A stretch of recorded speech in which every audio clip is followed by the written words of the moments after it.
Hello doctor પ્રતીક્ષા. Hello મસલતા. તો ઘણા પેશન્ટને મસલ્સનો બહુ જ પેઇન હોય છે, તો આ પેઇન કેવી રીતનું હોય છે? મસલ પેઇન જ્યારે કોઈ પણ જનરલી ઇન્જરી થઈ ગઈ કે મસલ ટાઈટ હોય કે ઇનર પ્રોટેક્ટિવ મેકેનિઝમ હોય કે જેનાથી ટાઇટનેસ આવે ને એના લીધે મસલ ઇન્જર થતા હોય. મસલ એટલે આપણે સ્નાયુ જે ઇન્જર થાય અને માઇનોર પેઇન આવે, દેટ ઇઝ મસલ ઇન્જરી. કોઈ સ્પોર્ટ્સ રમતા રમતા, કોઈ ચાલતા પડતા, કોઈ વાગી જતા કે કોઈ બીજી વસ્તુ અંદરથી ઇફેક્ટ કરતી હોય એના લીધે મસલ છે ઇન્જર થઈ શકે. તો આ મસલ ઇન્જરી જ્યારે થઈ હોય ત્યારે કઈ રીતના પ્રિકોશન રાખવા જોઈએ? મસલ ઇન્જરી થઈ છે અને સ્પેસિફિક તમને પેઇન આવે છે તો લોકોને ખબર નહીં પડે કે આ મસલ ઇન્જરી છે કે આ શું છે. પેઇન આવશે, રાઈટ? ઓકે. પેઇન આવે છે, એ પેઇન માઇનોર છે તો એને rest, ice pack generally start થયું હોય ત્યારે આઈસ પેક લગાવવાનું જ્યાં પેઇન આવે છે ત્યાં. રેસ્ટ, આઈસ પેક અને જનરલ બધી વસ્તુમાં ધ્યાન રાખવાનું કે વધારે ત્યાં વાગવા નહીં દેવાનું, વધારે સોજો નહીં આવવા દેવાનું, રાઈટ? આ બધા પ્રિકોશન્સ લેવા જોઈએ. ઘણી વખત લોકો છે પેલી ડાયક્લોટેપ લગાવતા હોય છે, તો એ પણ લગાવી શકાય કે which is good for pain relief, right? તો આ બધું પ્રાઇમરી ટ્રીટમેન્ટમાં છે કે ભાઈ હજુ તમને પેઇન આવે છે, યુ ડોન્ટ નો કે આ પેઇન શેનું છે અને એને મેનેજ કરવું હોય તો વિધિન અ વીક આ જો ડિસઅપિયર થઈ જાય છે તો આ બધી વસ્તુ કરી શકો. પણ ઇફ આ પેઇન પરસિસ્ટ રહે છે વીક કરતાં પણ વધારે, then definitely you should consult a doctor. તો હાઉ દે નોઝ કે આ મસલ પેઇન છે?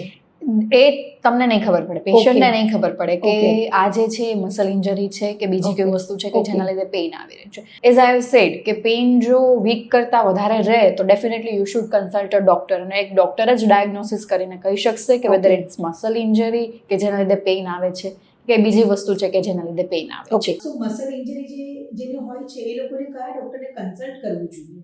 Here at Bankers Vascular Hospital આપણે મસલ ઇન્જરીનું જે છે એ પ્રોપર કેર કરીએ છીએ અને મસલ ઇન્જરીની ટ્રીટમેન્ટ પણ કરીએ છીએ. મસલમાં જો કોઈ પેઇન આવતું હોય તો પર્ટિક્યુલર પેઇન લઈને પેશન્ટ જ્યારે અમારી પાસે આવે ત્યારે એનું ડાયગ્નોસિસ થાય છે. ડાયગ્નોસિસ થઈને ઇફ એમાં મસલ ઇન્ફ્લામેશન છે, મસલ ઇન્જરી છે, દેન પછી આપણે પર્ટિક્યુલર ટ્રીટમેન્ટ પ્લાન પર જતા હોઈએ છીએ. કઈ રીતની ટ્રીટમેન્ટ તમે લોકો કરો છો? મસલ ઇન્જરી છે એ માઇનોર છે ઓર એલ્સ મિડ ટર્મમાં છે. મસલ ઇન્જરીને આપણે ઇફ સપોઝ મિડ, મોડરેટ અને માઇનોર, મોડરેટ એન્ડ સિવિયર ફોર્મમાં જોઈએ તો જે માઇનોર અને મોડરેટ ફોર્મમાં જેવી ઇન્જરી હોય ત્યારે આપણે મસલમાં શું કરીએ છીએ કે પીઆરપી કરીએ છીએ. ઓકે. પીઆરપીમાં આપણે પેશન્ટનું લોહી લઈ, બ્લડ લઈ અને એમાંથી પ્લેટલેટ્સને અલગ કરીએ છીએ અને એ પ્લેટલેટ રિચ જે પ્લાઝમા છે એ પેશન્ટની જ્યાં ઇન્જરી છે, જ્યાં મસલ ઇન્જરી છે, જ્યાં ઇન્ફ્લામેશન છે ત્યાં આપણે એને ઇન્જેક્ટ કરીએ છીએ કે જેના લીધે એ જે ઇન્જરી છે, ઇન્ફ્લામેશન છે ઓછું થાય અને એમાંથી રિકવરી આવે. ઓકે. તો તમે મીન્સ એક ઇન્જેક્શનથી આને રિકવર કરી શકાય છે? યસ, એક ઇન્જેક્શનથી આને રિકવર કરી શકાય છે if it's in mild to moderate form. If જો તમને એ ઇન્જેક્શન છે સિવિયર ફોર્મમાં હશે તો ડેફિનેટલી વી વિલ સજેસ્ટ કે યુ ગો ફોર સર્જરી. પણ જો માઇલ્ડ ટુ મોડરેટ ફોર્મમાં હોય તો ડેફિનેટલી એ ક્યોર કરી શકે છે બીકોઝ બ્લડમાં રહેલા પ્લેટલેટ્સમાં એટલી તાકાત છે કે જે હીલ કરવાની કેપેસિટી ધરાવે છે. તો ત્યાં એ પ્લેટલેટ્સને ઇન્જેક્ટ કરીશું તો ડેફિનેટલી જે માઇનોર ઇન્જરી હશે હીલ થશે. Thank you.